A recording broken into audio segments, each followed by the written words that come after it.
se medijskoj manipulaciji kontriralo, treba da postoji kontramedijska manipulacija. Srpski pokret obnove nije vlasnik nijednog medija, nikada nismo uticali dominantno na uređivačku politiku nijednog medija, a ovo što ste pomenuli u Beogradu ja mogu da posmatram iz dva ugla. Prvi ugao je obnova. Čega obnova? Obnova između ostalog i moralnih vrednosti. Vi ste pobrojali neka poznata imena iz sveta kulture, pre svega i javnog života Beograda, koji su dobili stanove od gradske vlasti Beograda, u kojoj su, pored Srpskog pokreta obnove, bili tada Demokratska stranka i Građanski savez Srbije, ali medijska manipulacija ide u tom smeru, sve što je loše, to je vladavina Srpskog pokreta obnove, a sve što je dobro, to je vladavina koalicionih saveznika. I pokazalo se da od tih 300 i nešto Beograđana, novinara, diplomata, kulturnih radnika, poslanika, sirotinja, kada je krenula medijska kampanja, niko od njih, nemamo jedan jedin primjer, nije javno se obratio i rekao, molim vas, ja sam dobio stan zato što sam zaslužni građanin, što sam sirotinja, što sam poznati umetnik, kulturni radnik, nisam član stranke, nikakvu protivuslugu mi nisu tražili. To je dokaz jednog ogromnog moralnog posrnuća. A sa druge strane imamo situaciju da je 7 ili 8 puta više stanova isključivo članovima Socijalističke partije Srbije i JUL-a dodelio Nebojša Čović i da to danas danje se nigde u medijima ne pominje. Nama je razumljiva ta vrsta kampanje komunista protiv antikomunista, komunista koji u svom arsenalu imaju sva moguća oružja, mislim pre svega na medije, i nas koji izuzev istine ne raspolažemo više ničim.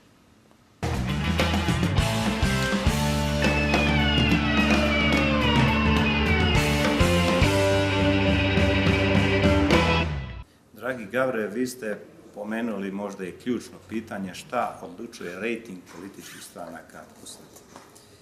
Složit ćete se da izuzev Demokratske stranke Srbije u Republičkom parlamentu su sada sve političke partije za evropske integracije.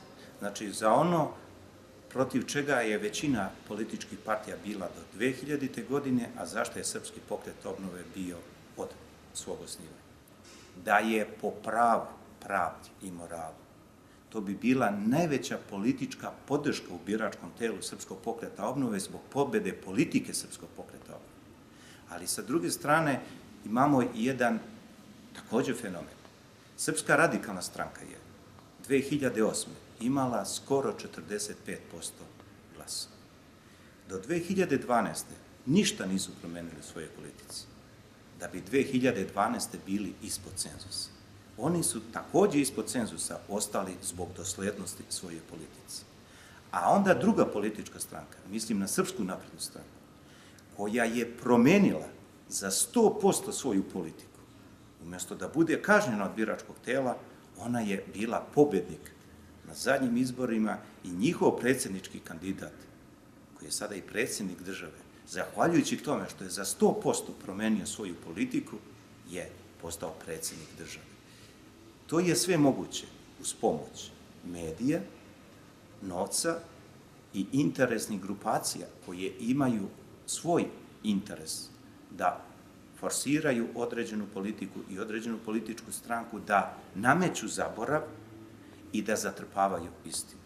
Srpski pokret obnove nikada nije promenio svoju politiku, niti će je promeniti, jer nam je vreme dalo za pravo da je naša politika prava.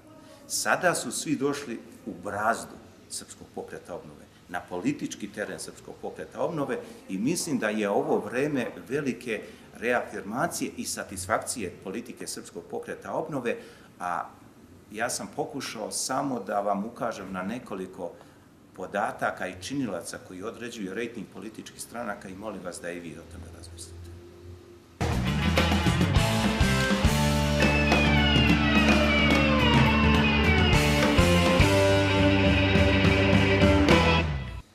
Srbi u Vojvodini nisu nacionalna manjina, Srba je tamo po popisu stanovništva negde oko 75%.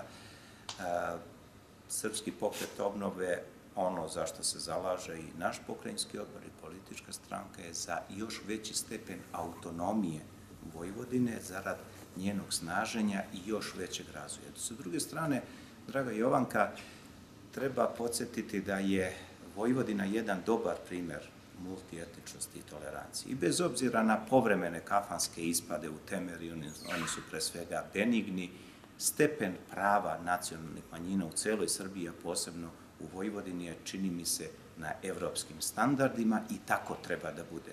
Zbog toga što postoji tolerancija, vi kao Srpkinja i ja kao Srbin ne treba da se osjećamo ugroženima, jer je tolerancija osnov demokratije, osnov mirnog i stabilnog života i razvoja jednog društva, a ona je i nastavak one tolerancije koja je postojala za vreme Kraljevine Jugoslavije, kada smo na našem grbu imali i grb Slovenaca, i Hrvata, i muslimana, ali i srpski grb. Ono što je želja Srpskog pokreta obnove je da međunacionalni odnosi u Vojvodini ostanu ovakvi kakvi su, a u pogledu odnosa sa susedima, oni su kroz istoriju bili svakojaki, ali treba se uvek oslanjati na pozitivne primere. Ja vam mogu reći da je recimo Šandor Petefi, najveći mađarski pesnik, u stvari Aleksandar Jovanović, koji se osjećao kao Mađar, ali nikada nije zaboravio srpski rod, da je predsjednik mađarske vlade 1941. godine izvršio samoubistvo u znak protesta zbog fašističke okupacije Srbije, da je dosta javnih ličnosti Mađara protestovalo posle Novosadske racije, ukazujući da je to stravičan genocid nad srpskim narodom, i oni su svi bili kažnjeni na surov način od svojih sunarodnika. Kada pričamo o toleranciji, nemojte samo da ukazujemo na dobre primere koje mi pravimo, uvek gledajmo dobre primere i drugih naroda i nacionalnih manjina i u tom skladu i miru živimo.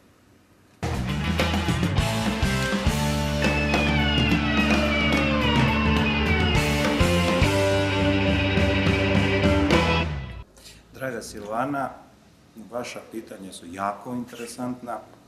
U Srbiji, u mladoj demokratiji, do 2000. godine, što naša javnost treba da zna, poslanici vladajuće većine, tadašnje stranke Srpskog jedinstva, Srpske radikalne stranke i Socijalističke partije Srbije, ili dobar deo njih, su u parlamentu, kome i snimamo ovaj razgovor, dolazili često naoružani. Politički protivnik se doživljavao kao smrtni neprijatelj. To je način na koji su komunisti doživljavali višestranačje. Ne treba da vas podsjećam i na ubistvo Zorana Đinđića, Ivana Stambolića i nekoliko pokušaja atentata na predsjednika naše stranke Vuka Draškovića. U Srbiji postoji sve veći stepen demokratizacije ovog društva. Mi do pre neku godinu nismo mogli da imamo reprezentativan uzorak posle izbora. 3-4 dana posle izbora nismo mogli da se znaju ni preliminarne rezultate. Evo sada već sat ili sat i po posle izbora na 1,5 ili 2% rezultata možemo vidjeti trend. Odnosi u parlamentu između političkih stranaka su sve bolji i to je nešto što je dobro za Srbiju. Odnos prema matici, Srbima u regionu, dijaspori, je opet inercija nekog odnosa koji je postojao 50 godina. Bivša SFRJ je mnogo ulagala u dijasporu, u praćenje dijaspore, u pripremu njihovih ubistava, u razbijanje njihove organizacije, i dijaspora je neko, pošto je većinski bila na zapadu, koja je doživljavana kao najveća opasnost i najveća pretnja komunističkom raju. Samim tim je i dijaspora u strahu od odmazda koje su realno postojale bila nepoverljiva i međusobno i jako nepoverljiva prema matici. Onda kada se obnavljao nacionalizam u Srbiji, Milošević ga je zloupotrebio na najgori mogući način. Raspisao zajam za privredni preporod Srbije, tražio pozajmice za investicije u Srbiji i opljačkao dijasporu. I dijaspora je mnogo puta prevarena. Mi nemamo odnose matice i dijaspore kakve imaju neke druge države. Moram da ukažem, na primjer, hrvatske ili portugalske ili španske migracije ili italijanske i tako dalje. oni imaju sjajne odnose. Mi smo napravili strategiju, doneli zakon o dijaspori. Ti odnosi su u uzlaznoj putanji, ali u svakom slučaju zbog malog protoka vremena i svih razloga o kojima sam pričao nisu na zadovoljavajućem nivou. Što se tiče stranaka iz Crne Gore, mi znamo da, i što se tiče Srba u Crnoj Gori, postoji niz takozvanih otvorenih i nerešenih pitanja, od onih običnih životnih do državljanstva, pasoša, ličnih dokumenata i tako dalje, ali mi zaista sa Crnom Gorom zbog istorijskih, kulturnih i svih ostalih veza želimo najbolje odnose i zbog toga ne negujemo posebne odnose ni sa jednom političkom strankom, jer je slična Srpskom pokretu obnove bila samo narodna stranka Crne Gore u danima svog nastajanja, ali su i nju posle toga preuzele uglavnom levičarske stranke.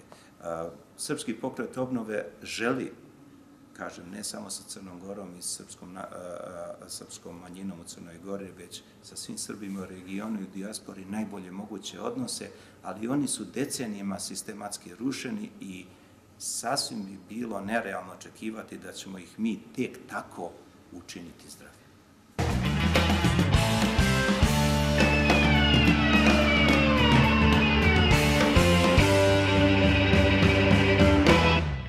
Poštovani Radovane, sa većinom vaših konstatacija bih se složio. Srpski pokret obnove zbog upravo problema kojima ste pričali smatra da Srbiju treba podeliti na više izbornih jedinica i da poslanici treba da se biraju na većinskom izbornom sistemu i tako se najbolje reprezentuje i teritorijalna zastupljenost svih poslanika u parlamentu, jer sada imamo blizu 40 opština koje uopšte nemaju svoje narodne predstavnike, ali i direktna odgovornost građanima za rad poslanika u parlamentu. Što se tiče svih ostalih problema o kojima ste pričali, ja sam uglavnom u odgovorima na prethodna pitanja dotekao se većine tih tema i mislim da je upravo, znači, privatizacija, negacija privatnog vlasništva, kako je postojalo za vreme dok je Srbija bila kraljevina, ali takođe i negacija privatnog vlasništva i odnosa vlasnika kapitala prema radnicima, kako je to u Evropskoj uniji. Razgovarajte sa bilo kojim vašim poznanikom koji radi u nekoj kompaniji u Evropskoj uniji i vidjet ćete da su od uslova rada, zarada do poštovanja radnika u stranim kompanijama, u zemljama članicama Evropske unije, ti odnosi mnogo bolji. Ovo ovde je negacija privatnog vlasništva, negacija privatne inicijative i čini nam se smišljena igra dece komunista da na još jednom polju odvrate naše stanovništvo od zapadnih vrednosti.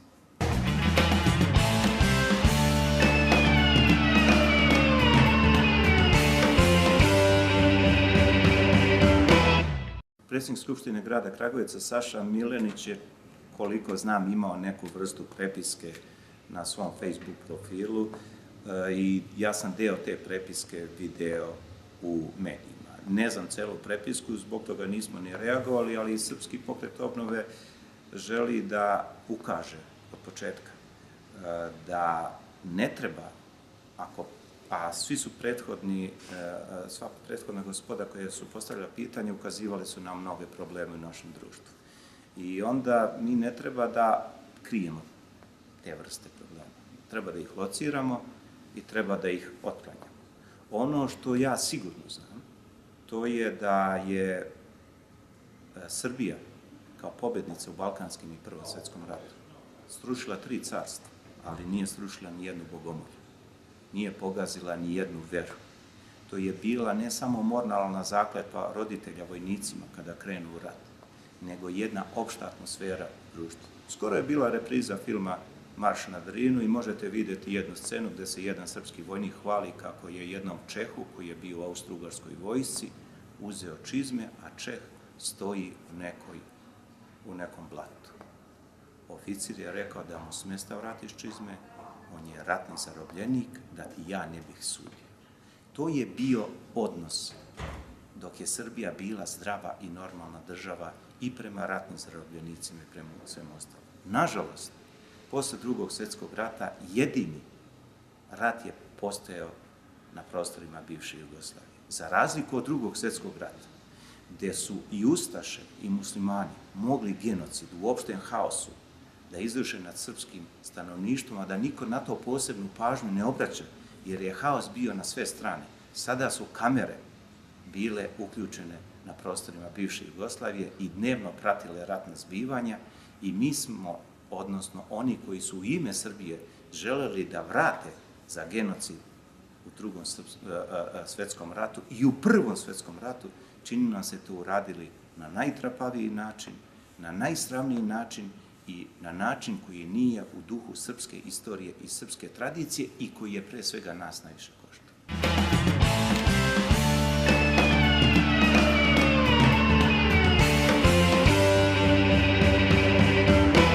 Dragi Žarko, ako pričamo o političkim strankama, onda moramo pričati o politikama koje sprovode političke stranke.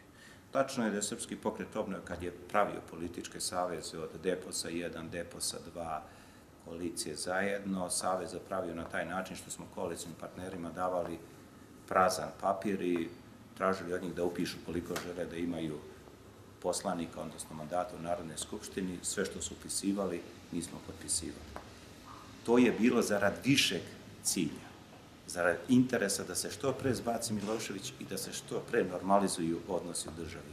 Odnosi naših saveznika prema Srpskom pokretu obnove nisu bili takvi. Mi smo, primjera radi, 2007. izašli samostalno na izbore, dobili 136.000 glasova, što je u mandatima bilo 9 mandata. 2008. u februaru smo podržali Borisa Tadića kao predsjedničkog kandidata, jer smo smatrali da je to u interesu Srbije, da bi 2008. u minut do 12 Boris Tadić nama rekao 4 mandata uzmi ili ostavi, a tada je stranci G17 plus dao 25 mandata zbog privatno dobrih odnosa sa Mlađanom Dinkićem. Nažalost, naši koalicijni partneri nikada nisu želeli da gledaju te više ciljeve, uvek su gledali stranačke ciljeve i na kraju se i njima samima to obilo o glavu.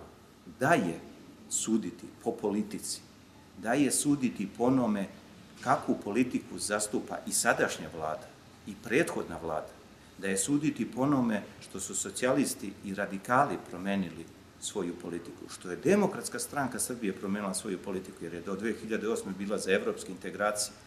U preambuli Ustava su uneli evropske vrednosti kao najviše vrednosti. Njihov lider Vojislav Koštunica do 2008. od studentskih dana smatrao da postoji jedna zemlja na svetu, zemlja široke demokratije, velike ekonomije, to su Sjedinjene Američke Države, da postoji 10 praznih mjesta, pa sve ostale zemlje. Koštunica je sada na tragu nekih drugih politika, ali ne i Srpski pokret obnove i zato, bez obzira na to, ja sam i u ranijim odgovorima ukazivao šta sve utiče na rejting političkih stranaka, ja ipak mislim da je ovo vreme satisfakcije politike Srpskog pokreta.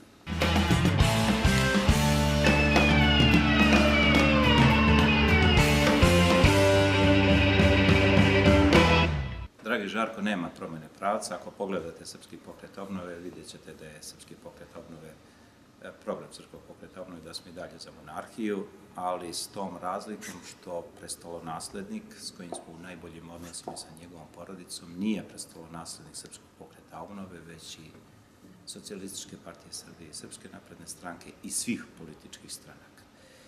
Srpski pokret obnove pre svega želi da promoviše one državotvorne vrednosti i one principe na kojima je bila zasnovana i Kraljevina Srbija i Kraljevina Jugoslavija, koja je u svim svjetskim sukobima bila na pobedničkoj strani, širila svoje granice i podizala svoju ekonomiju. Ali, kažem, kao nadstranački krov i nadstranačka ličnost, prestolonaslednik nije samo naš.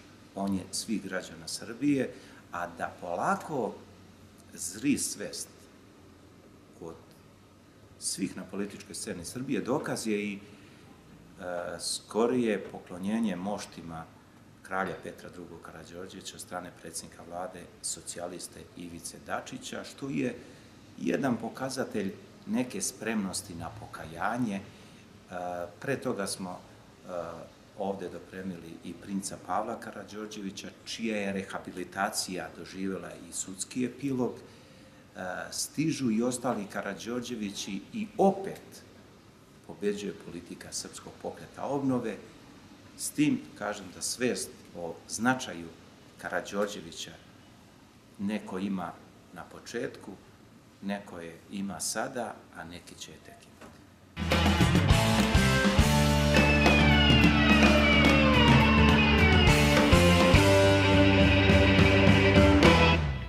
Draga Beti, privilegije idu uz svaku vlast.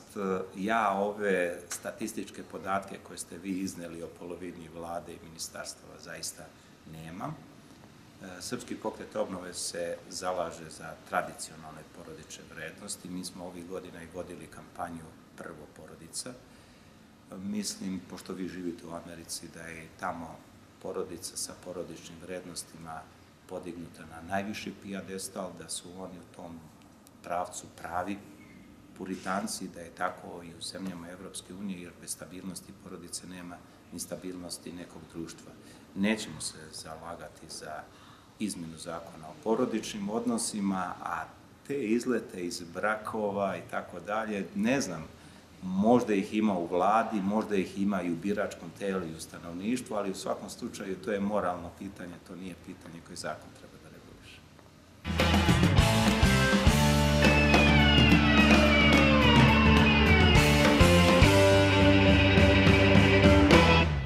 To je pitanje sa kojim se redovno srećem zbog specifičnosti mog prezimena. Naime, 1850. kada su se ustalila prezimena u Srbiji, moja porodica je imala prezime Krsmanović. Pre toga Radovanović po Radovanu, Sretenović po Sretenu, Krsmanović po Krsmanu, ali se onda pojavio Radosav Čikiriz, veliki srpski kamenorezac, za koga istoričari umetnosti kažu da je najveći naš kamenorezac, koji je stariji porodični nadimak Čikiriz, što je verovatno turcizam, nastao od dve reči čaka nož i riz, rez po kamenu, jer je bio, kažem, poznati kamenorezac, i on je taj stariji porodični nadimak u smislu pseudonima uzeo za trajno porodično prezime. Moji su bili preci, Karađorđevi ustanici, vojskovođe, davali su sve i finansijski pomagali ustanak.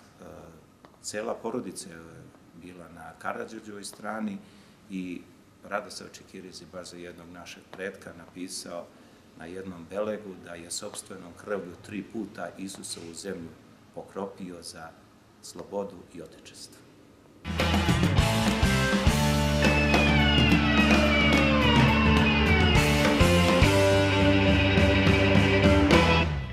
Dragi Božidare, ja se s vama slažem i dalje sa ovom snagom Srpskog pokreta obnove, putujući po Srbiji. Ono što srećem unutar Srpskog pokreta obnove, verujte mi da je to najbolje što Srbija ima. Ako imate nekog ko je spreman dosta toga da uradi da bi Srbiji i za opštu stvar bilo bolje, ako imate nekog ko veruje u Hrista i Hristova načela, ako imate nekog ko je zaljubljen u srpsku tradiciju i prosvećeni patriotizam, onda znajte da je to član Srpskog pokreta obnove. A ako imate nekoga koji je zaljubljen u srpsku budućnost, u evropske vrednosti, u srpske vrednosti koje ćemo promovisati u Evropi, opet je to član Srpskog pokreta obnove i to je moderan političar. A znam na šta ciljate. Vi ciljate na Dražu Mihajlovića. Otiđite danas u bilo koju kafanu, u bilo koji restoran, na bilo koje slavlje. Svi će pevati o Draži. A ako pogledajte rejting mrtvog Draže i mrtvog Tita, danas bi 90% stanovništva i dalje glasalo za Tita, koji je bio i dželat, i klasičan diktator, čovek koji je ukinuo višestranački sistem, koji je otvorio Goli otok, koji se razručano i sa levima i sa desnima, jedan belosvetski mangup. Ali ovo što svi pevaju Draži, a niko ne peva Titu, a svi bi glasali za Tita, a ne bi glasali za Dražu, to je posljedica jedne strašne kampanje i Srpski pokret obnove, dok stvari u tom delu, dok svaku istorijsku ličnost ne stavimo na mesto koje pripada, neće odustati od kampanje za rehabilitaciju i za reafirmaciju onih ideja koje su pogažene posle 1945. godine. ako Srbi već pevaju Draži, onda trebaju i da glasaju za stranke koje su za Dražu.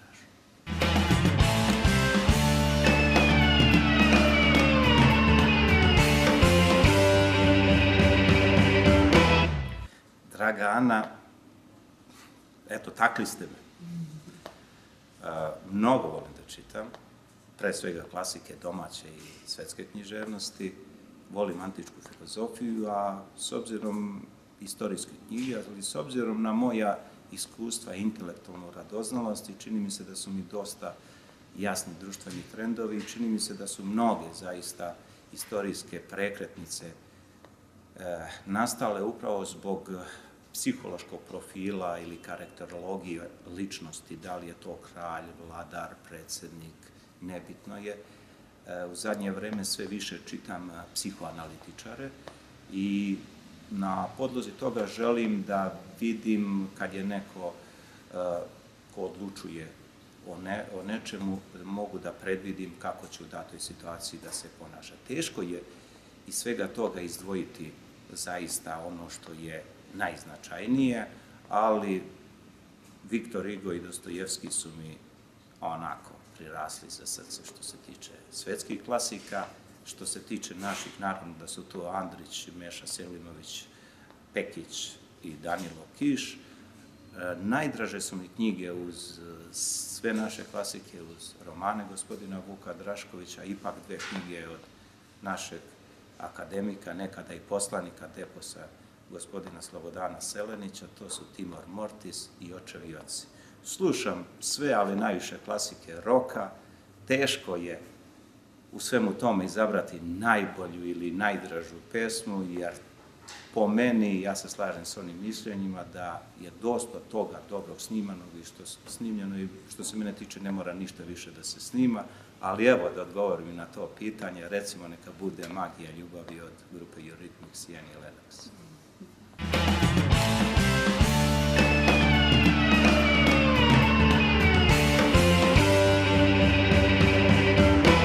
Dragi Dragane, ostaje dogovor da se odigra fudbalska utakmica, s tim što će biti tu ipak neka neprijatnost. Ja ne želim kao domaćin da pobedim goste, ali vi ćete tu utakmicu izgubiti i, nažalost, platiti ceh kod Udotine.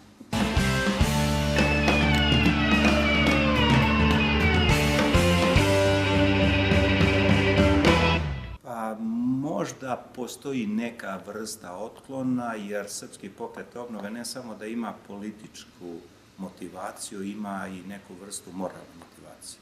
Ne zaboravimo, od kako je DOS došao na vlast, Srpski pokret obnove je ukazivao da će neke 2012. stanje u Srbiji biti tako kako je, ako ne uradimo ono što su uradila sva normalna društva. U tome pravcu nismo imali razumevanje u velikoj meri ni vlade Vojislava Koštunice, ni vlade čiju osnovu činila Demokratska stranka, i čini mi se da su često odnosi, pre svega Demokratske stranke prema Srpskom pokretu obnove, bili drugačiji nego naši odnosi prema njima. Mi smo uvek ka njima išli otvorenog srca, a oni su uvek samo gledali svoj interes i gledali su kako što više biračkog tela koje je tradicionalno naklonjeno nama da pređe kod njih. Na kraju krajeva to se obilo o glavu i Demokratskoj stranci. Mi smo imali puno rezerve, pre svega prema Srpskoj naprednoj stranci, prema Aleksandru Vučiću, s obzirom na dominantnu njihovu radikalsku prošlost, i postojala osnovana bojazan da li će oni zaista biti pristalice evropskih vrednosti i evropskog puta Srbije. Ohrabrujuće je da to za sada jesu, da te krupne političke odluke su u velikoj meri prihvatljive, a Srpski pokret obnove će se i prema Srpskoj naprednoj stranci i prema svim ostalim strankama koje su na evropskom putu odnositi na isti način na koji se odnosio i prema DOS-u i prema Demokratskoj stranci. Sve ono što je dobro mi ćemo podržavati s obe ruke i sve ono što je loše nećemo podržavati.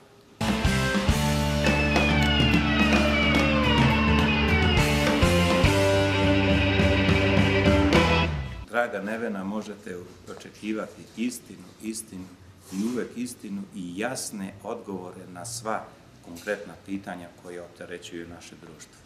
Ono što nećete nikada imati od Srpskog pokreta obnove, to je ono što su nama radili naši nekadašnji saveznici. Setite se posle 5. oktobra, izbrisanje Srpski pokret obnove iz borbe demokratske Srbije za slom režima Slobodana Miloševića. Eto, u svim dokumentarnim filmovima koje su preplavili tada sve televizijske stanice, izbrisan je bio i 9. mart, i Vidovdanski sabor, i junske demonstracije, i protesti koalicije zajedno, i svaki kadar gde se pojavljivao lider naše stranke ili zastava Srpskog pokreta obnove. Nažalost, onaj koji je želeo da uništi Srpski pokret obnove u velikoj meri je uništio prosperitet i budućnost Srbije, ali i sopstvenu stranku, i nekako se sve vremenom vraća kao bumerang. Srpski pokret obnove je, verovatno će hroničari i oni koji objektivno budu prikazivali stvari u ove 23 godine, verovatno, bez obzira na rejting, jedna od najznačajnijih, ako ne i najznačajnija politička pojava na ovim prostorima i, rekao bih, najpozitivnija.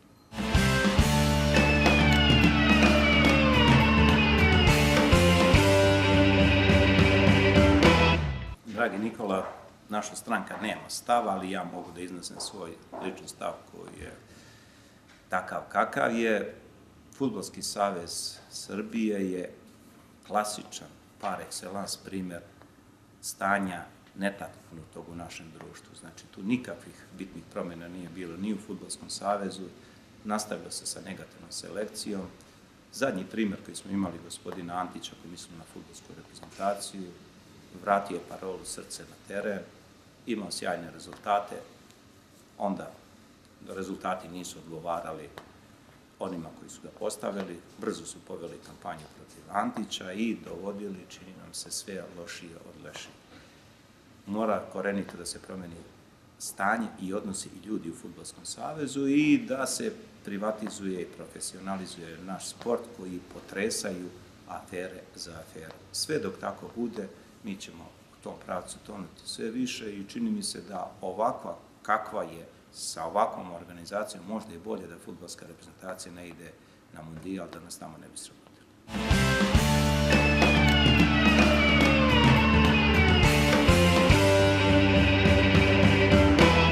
Draga Biljana, ja razumem vašu potrebu da što pre bude bolje, da što pre sve bude na svom mestu. Proces reorganizacije stranke je u toku, ali ono što je želja naša, to je da zadržimo sve stare, da dovedemo neke nove, da napravimo najbolji spoj mladosti i iskustva i da ne pravimo lomove koji bi eventualno doveli do nekog osipanja u stranci, jer je toga, čini nam se, bilo i preko svake mere. Zbog toga u taj proces idemo pažljivo, a vidjet ćete već za mesec i po 2 dana videti na nekim bitnim pozicijama neke ljude sa nekom novom energijom, sa nekim novim idejama, što će nam ne samo podići rejting stranke, nego će mnogo pomoći i ovima starijima koji su se možda u nekoj meri umorali.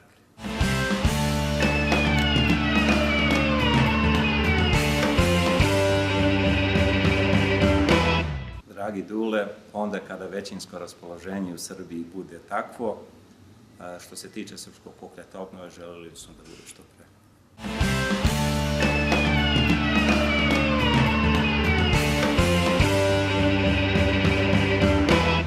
Gospodine Draževiću, ne verujem u tu vrstu teorija zavera. Srpski pokret obnove je mišljenje da Srbija treba da sarađuje pre svega u oblastima elektronike sa Kinom, koja je u tom delu zemlja u ekspanziji.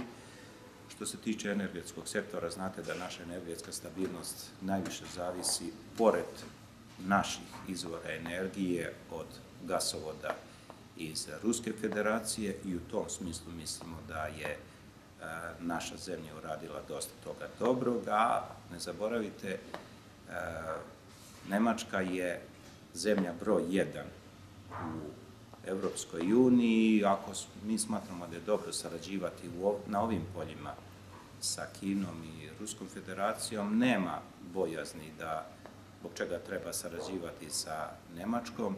Kamo sreće da smo ranije sarađivali sa Nemačkom, da smo više sa njima sarađivali, da su ti odnosi bili bolji, jer i na terenu politike vidite da u Evropskoj uniji, ako Nemačka ne da saglasnost za određene političke stavove, teško da će dati saglasnost ostale zemlje članice Evropske unije, i ako je već to tako, a ako postoje obostrani interesi za saradnju, onda tu ne vidim albanske separatiste i tako dalje. Ta priča je, čini mi se, završena u velikoj meri, nažalost, 1999. godine, u sadejstvu nekoliko činilaca našeg nerazumevanja kako treba da se ponašamo, naglašene želje Albanaca za separatizmom i, čini mi se, njihovog uspešnog lobiranja u međunarodnoj zajednici, jer, kao što ste primetili, oni jedan jedini politički potez nisu povukli dok nisu obezbedili logističku podršku na sve 4 strane sveta, što mi nismo radili.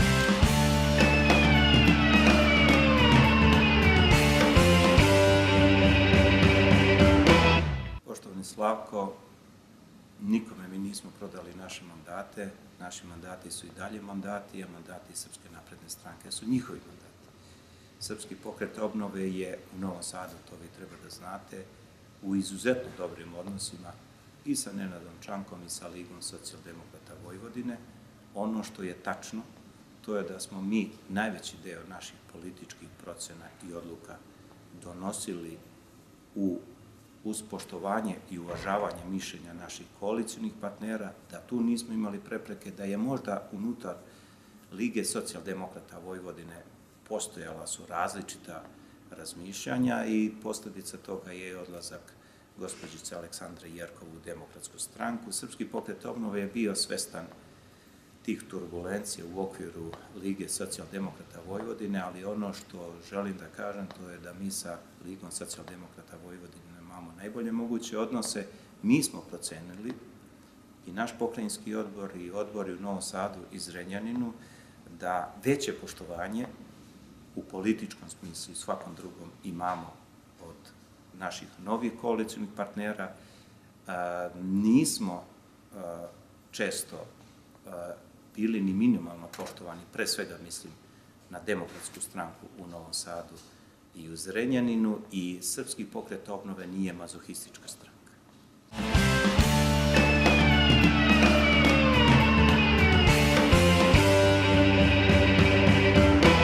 Poštovani Bojane, mi se trudimo kao poslanici Srpskog pokreta obnove Demohrišćanske stranke Srbije da uz raspravi po svim temama u parlamentu ukažemo na neka bolja rešenja u nekoj oblasti koje su postojala u vreme Kraljevine Srbije u odnosu na sadašnja rešenja ili sadašnje stanje. Slažem se da možda intenzitet naše kampanje u tom delu treba da bude izraženiji i jači, i verujte mi, zaista kad uporedite sadašnju državu sa Kraljevinom, Kraljevina Srbija i Kraljevina Jugoslavija je bila država i po za ovakvu državu. Evo primjera radi, posle 6 godina rat, uključujući Prvi, Drugi Balkanski, Prvi svjetski rat, i 3 godine izbeglištva naše vlade, inflacija 18. u odnosu na 12. je bila 38%. A mi smo u levičarskoj zemlji imali dnevnu inflaciju koja je bila mnogo veća. Još nešto, za vreme izbeglištva naše vlade, dok je vlada bila na Krfu, mi smo našim ratnim neprijateljima uredno vraćali kredite koje smo uzeli pre rata. Nemački ministar finansija je rekao da će to biti upisano u svetske anale finansija, da nemačka vlada i vojska jednu zemlju, jednu vojsku, jednu vladu izbaca sa teritorije svoje zemlje, a ona tokom ratnih sukoba uredno vraća uzete kredite. O tome koliko je to bila ozbiljna država, u kojoj je dinar vredeo $2, u kojoj ste sa izvozom svinja, suvih šljiva, rakije i onoga čime raspolažemo i što je budućnost i ove zemlje, jer smo mi dominantno poljoprivredna zemlja sa snažnim energetskim potencijalom, sa velikim mogućnostima za izvoz hrane, gde možemo dominirati na evropskom i svetskom tržištu, to je znala Kraljevina, a nije znala Republika Slažem se s vama, samo da intenzitet te kampanje treba da bude jači.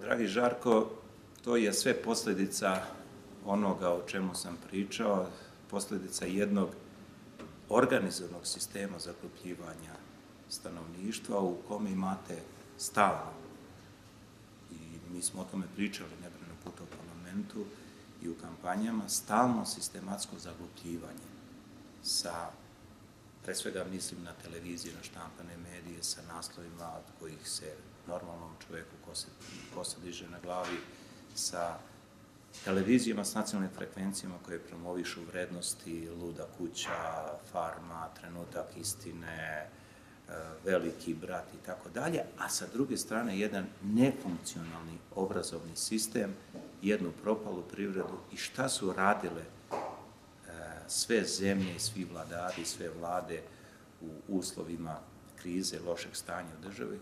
Pokušavale su da stanovništvu sa onih životnih tema, one su posao, standard, zdravlje, privreda, skrenu na ludu kuću.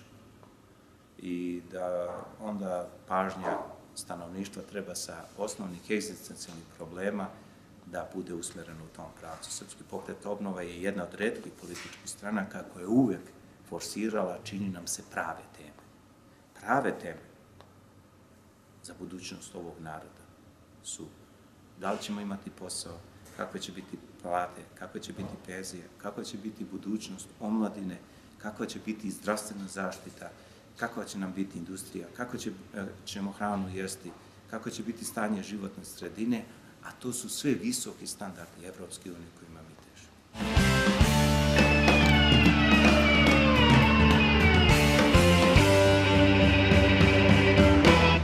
Dragi Petre, nađite mi jedan primjer saradnje Srpskog pokreta obnove sa Jovom Kapičićem i ja ću odmah podneti ostavku na mesto narodnog poslanika. Mi smo rekli za Jovu Kapičića da on treba da bude procesuiran zbog svega onoga što je uradio pre svega srpskom narodu. Jova Kapičić se pojavio na jednom skupu Liberalno-demokratske partije, na samo jednom. Srpski pokret obnove je bio na prošlim izborima u koaliciji sa pokretom Preokret. U tom pokretu je bila i Liberalno-demokratska partija, pre svega zbog kosovske politike. Pogledajte sada, Petre, i 90% bivših radikala koji su sada u Srpskoj naprednoj stranci i Dačić, koji je bio pod parolom Miloševićeve politike, sada prihvataju politiku Preokreta što se tiče kosovske politike. Prihvataju politiku Preokreta što se tiče evropskih integracija. Mi smo se tada politički sukobili sa Demokratskom strankom koja je bila stožer tadašnje vlade zbog tih crvenih linija, zbog toga izađite na barikade, vratite se sa barikada, ovo su naši zahtevi od kojih nećemo odustati da bismo kasnije odustali i tako dalje. Ono čega je postala srećno svesna ova vlada, da smo mi što se tiče Kosova i Metohije i što se tiče svih ostalih mirovnih pregovora, a bilo ih je puno od 90. do današnjeg dana, sa svakom odbijanjem pregovora slabili našu pregovaračku poziciju i na svakim sledećim pregovorima dobijali još težu ponudu. Čini mi se, evo, ovaj intervju se snima dok se održava i sastanak u Briselu, ja ću se usuditi da prognoziram da će nam iz Brisela stići teške, ali ipak vesti koje, nadam se, otvaraju perspektive ovoj zemlji i da će, čini mi se, ova vlada prihvatiti realnost koju nisu prihvatale prethodne vlade.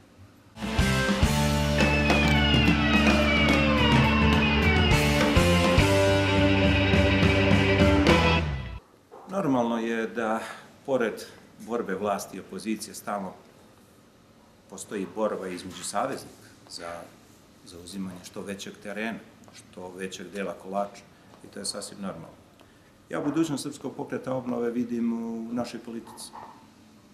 Svaka politička stranka koja bude bila u onim osnovnim elementima na tragu naše politike, bit će naš saveznik. Prema tome, nema tu zatvorenih vrata što se tiče nekih bivših saveznika, otvorenih što se tiče budućih.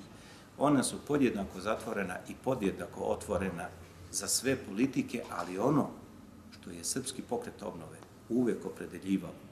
Mi smo imali u mnogim izbornim ciklusima mnogo bolje ponude od nekih stranaka s čijim se politikom nismo slagali. I nećete, makoliko se ko trudio, naći jedan jedini politički savez koji je Srpski pokret obnove uradio, a da je bio u sukobu sa našom politikom i sa našim osnovnim principima na kojima smo nastali i sa kojima ćemo djelovati u budućnosti.